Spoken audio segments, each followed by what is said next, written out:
The Bhagavad-Gita, a user's manual. The Bhagavad-Gita is the song of God, often referred to as the Gita, is a 700 verses Sanskrit scripture, a part of the Hindu epic, Mahabharata attributed to the sage Ved Vyasa.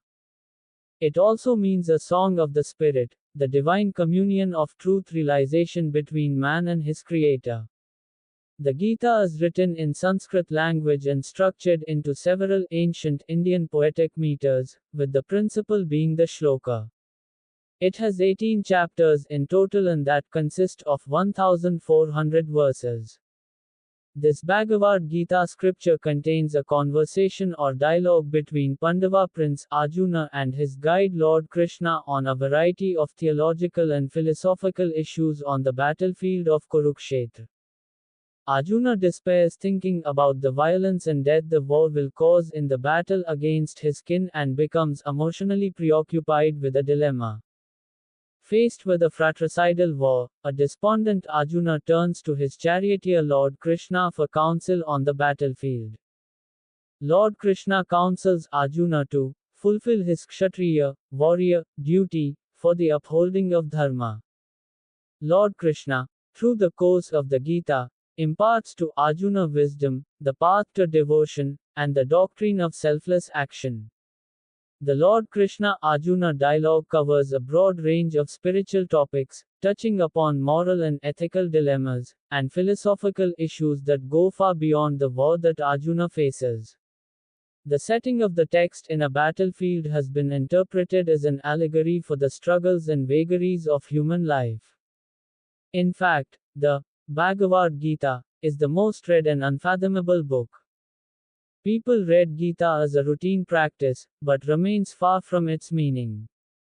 The Bhagavad-Gita is a treasure trove of various secrets that associated with a human life and gives emphasis on true knowledge of mental, moral, physical and socio-cultural things which are very much focused aspects in the modern era.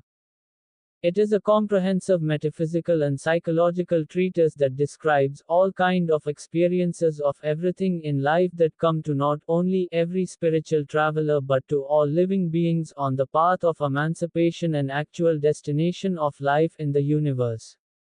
The timeless and universal message of the Gita is all-encompassing in its expression of truth. The underlying essential truths of all great world scriptures can find common amity in the infinite wisdom in the mere 700 concise verses of the Bhagavad Gita. The entire knowledge of the cosmos is packed into it. Supremely profound, yet couched in revelatory language of solacing beauty and simplicity, the Gita has been understood and applied on all levels of human endeavor and spiritual striving and sheltering a vast spectrum of human beings with their desperate natures and needs. The Bhagavad Gita presents a synthesis of ideas about dharma, bhakti, and the yogic ideals of moksha. It covers knowledge, karma, bhakti or devotional service, and the Samkhya Yoga philosophy. The Bhagavad Gita is not just a dialogue between Lord Krishna and Arjuna. It symbolizes the eternal dialogue that goes on in the minds of many striving souls. Arjuna's turmoil is not only his own, it is the turmoil that goes on in several minds when faced with difficult situations where one does not know which way to turn. Here the God talks through the Gita and helps the person solve his crises. The Gita also gives the true meaning of yoga, faith and other important aspects of life. It is indeed a user's manual for the practice of the art of right living. There are many secrets of possibilities and reliabilities in the issues related to the spirituality and human happiness in life. Every reader reads the Gita to understand the essential messages infused through the text. With every reading of the Gita, the stanzas take on a more important meaning, and with every translation of the Gita, more deeper goes the reader's understanding. The Bhagavad Gita reveals the layers of meanings to provide some solutions or remedies for human stresses, distresses or the calamities, so that they will blossom into integrated persons full of equanimity of mind, speech and action. It also reveals the eternal truths and principles which are fundamental and essential for spiritual and common life from all perspectives. The Bhagavad-Gita is a reservoir of secrets and enigmatic concepts related to life. To understand and assimilate all that the Gita teaches could probably take a person's lifetime. The Bhagavad-Gita is replete with dynamic inspiration which lifts up and moves the heart and mind of the reader. We may read the Bhagavad-Gita 1,000 times and think we have exhausted its meaning, but the next time we go to it we get a new light, which we never dreamt of before. The suggestiveness of the wonderful book is really infinite, if only we begin to interpret it for ourselves in terms of our own experience. The Bhagavad-Gita discloses all these beyond material and metaphysical things and help to humankind for getting rid from the misconception of various things and matters related to the life. The Bhagavad-Gita has been a source of inspiration and enlightenment for generations. The message of the Gita is not merely a general spiritual philosophy or ethical doctrine, but it has a bearing upon the practical aspects in the application of such principles in our day-to-day lives. It covers the path of karma yoga, upholds the necessity of action and impossibility for living beings to avoid action altogether. However, this action is to be undertaken without any attachment to the work or desire for results. The Bhagavad-Gita therefore offers a practical approach to liberation in the form of karma yoga, incorporating the ideas, an action in action and action in an action. The concept of such detached action is also called nishkam karma, which help us lead a stress-free life and peacefully and confidently deal with our problems. The Bhagavad-Gita suggests the way to live in this world without getting your hand dirty with the sinful actions. Karma yoga is the spiritual practice of selfless action performed for the benefit of others. It is rightful action without being attached to fruits or being manipulated by what the results might be, a dedication to one's duty, and trying one's best while being neutral to rewards or outcomes such as success or failure. The path of action is suggested in the Bhagavad-Gita teaches people how to cope with the pains and pleasures of life without choosing and escaping. It teaches people how to remain engaged with the process of living however difficult and distasteful the circumstances may be. The Bhagavad-Gita is a popular source of knowledge and wisdom for the global community. Similarly, a scholar from the West writes the Bhagavad-Gita still speaks by people everywhere across the ocean, across the millennia, and across the boundaries of the language, religion and culture. Based on these arguments, it can be said that the Bhagavad-Gita is a comprehensive philosophical thoughts and theories for all humankind. Its beauty and sublimity lie in its everlasting relevance to the daily problems of human life, either Occidental or Oriental.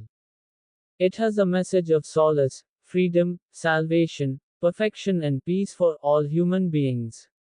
It is indeed a recipe for sane living for every man and woman across the world.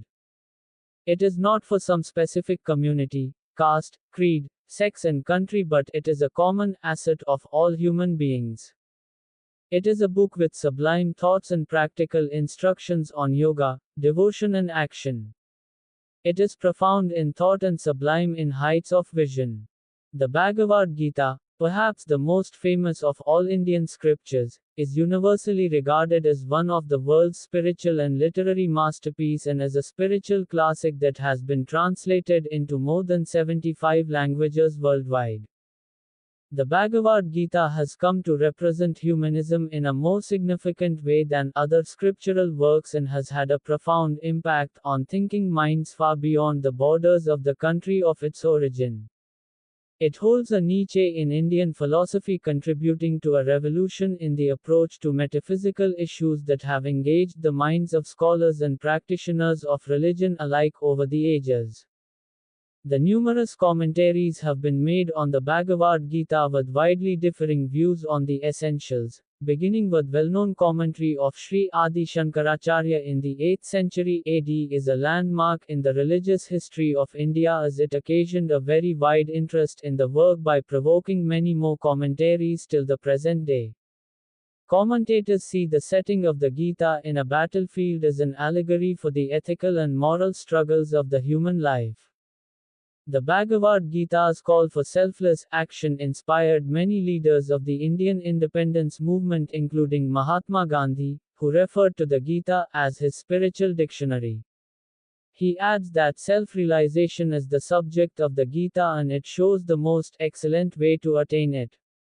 Mahatma Gandhi says that he regards it as of unrivaled spiritual merit and that he had endeavored fully to enforce the teaching of the Gita in his own life for 40 years. Mahatma Gandhi and before him Bal Gangadhar Tilak, Aurobindo and later Dr. Radhakrishnan brought the message of the Gita to the millions of Indians who were struggling to free themselves from internal and external oppression. Dr. Radhakrishnan writes, according to the Bhagavad-Gita, on the battleground of the human soul is waged the most desperate of all conflicts, that between the forces of good and evil. Swami Vivekananda also emphasized that the first discourse in the Gita related to the war could be taken allegorically. Vivekananda further remarked that this Kurukshetra war is only an allegory. When we sum up its esoteric significance, it means the war which is constantly going on within man between the tendencies of good and evil. In Aurobindo's view, Krishna was a historical figure, but his significance in the Gita is as a symbol of the divine dealings with humanity, while Arjuna typifies a struggling human soul. Swami Krishnananda regards the characters and the circumstances depicted in the Bhagavad-Gita as symbolic of various moods, vicissitudes, and facets of human life. He highlights the universal applicability of the Gita to human life by saying that it is not the story of some people that lived some time ago but a characterization of all people that may live at any time in the history of the world. Swami Chinmayananda writes that here in the Bhagavad-Gita, we find a practical handbook of instruction on how best we can reorganize our inner ways of thinking, feeling, and acting in our everyday life and draw from ourselves a larger gush of productivity to enrich the life around us, and to emblazon the subjective life within us. Swami Nikhilananda takes Arjuna as an allegory of Atman, Krishna is an allegory of Brahman, Arjuna's chariot is the body. Eknath Ishwaran writes that the language of battle is often found in the scriptures, for it conveys the strenuous, long, drawn-out campaign we must wage to free ourselves from the tyranny of the ego, the cause of all our suffering and sorrow. Unlike any other religious scripture, the Bhagavad-Gita broadcasts its message in the center of the battlefield. The choice of such an unholy ambience for the delivery of a philosophical discourse has been an enigma to many commentators. Outside India, the Bhagavad-Gita traveled from India to the West where it found admirers. Davis explores how Indian nationalists used the Gita in their fight against colonial rule, and how contemporary interpreters reanimate and perform this classical work for audiences today. It has been translated and commented upon in many languages of the world, and Christopher Isherwood's translation has been one of the popular ones. One can enumerate hundreds of scholars who made it a point to study it deeply and even follow its principles in their own public and private lives. Some of the great minds of the world, such as Ralph Waldo Emerson, Henry David Thoreau, Max Muller, Edwin Arnold, Warren Hastings, Carlyle, Walt Whitman, Aldous Huxley, Christopher Isherwood, Hermann Hesse and others come to mind as those who were struck by the relevance of its message to the modern world.